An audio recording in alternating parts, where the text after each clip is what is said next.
Bonjour, je suis le docteur Fadel Seydou et je vais vous parler de l'immunodépression en urologie.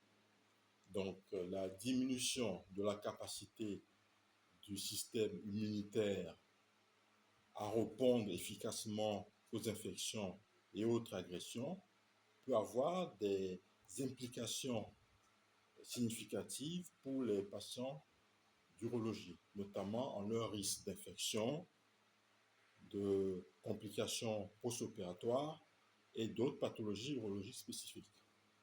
Donc, les conséquences de cette situation sont les infections urinaires récurrentes ou sévères chez les patients immunodéprimés, c'est-à-dire VIH, présentant un diabète, sous chimiothérapie, transplantés rénaux ou sous corticothérapie, voilà, qui ont un risque accru d'infection urinaire bactérienne, fongique ou virale.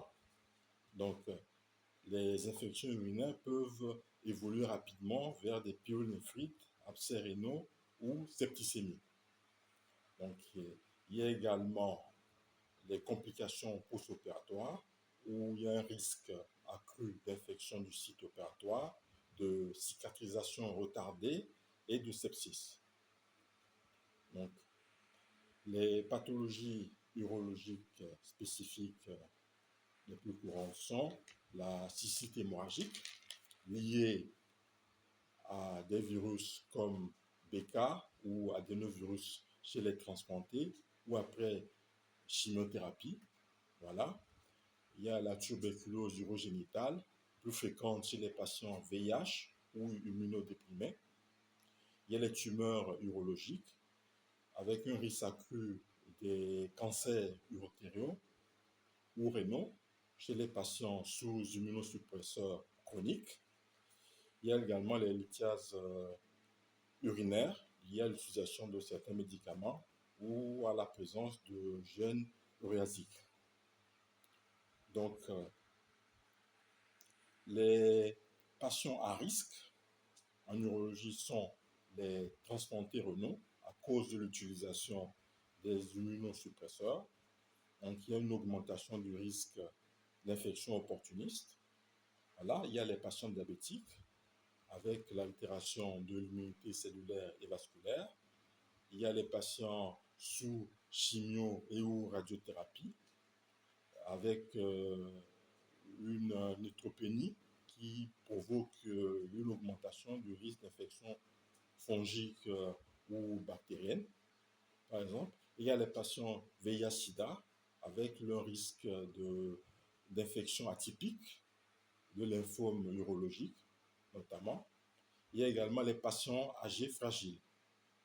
Donc, pour le diagnostic, on a recours aux examens urinaires, le CBU, PCR, voilà, examen mucologique également.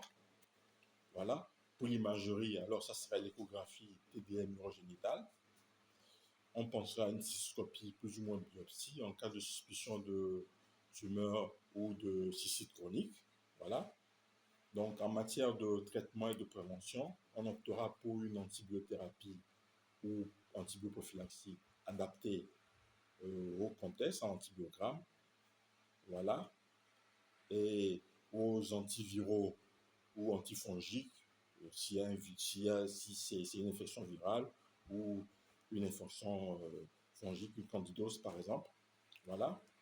Un ajustement des immunosuppresseurs en collaboration avec le néphrologue ou l'oncologue. Voilà. Une vaccination, par exemple, contre la grippe, le pneumocoque, le Covid-19 chez les sujets à risque. Mais par contre, une précaution concernant les vaccins vivants qu'il faut éviter chez les transplantés rénaux.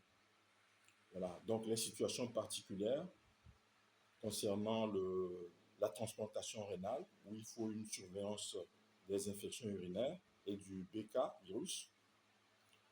Pour la chirurgie urologique, donc, ça sera une antibioprophylaxie renforcée avec asepsie rigoureuse. Voilà. concernant le cathétérisme urinaire, il faut le limiter dans le temps pour éviter les infections nosocomiales. Je vous remercie.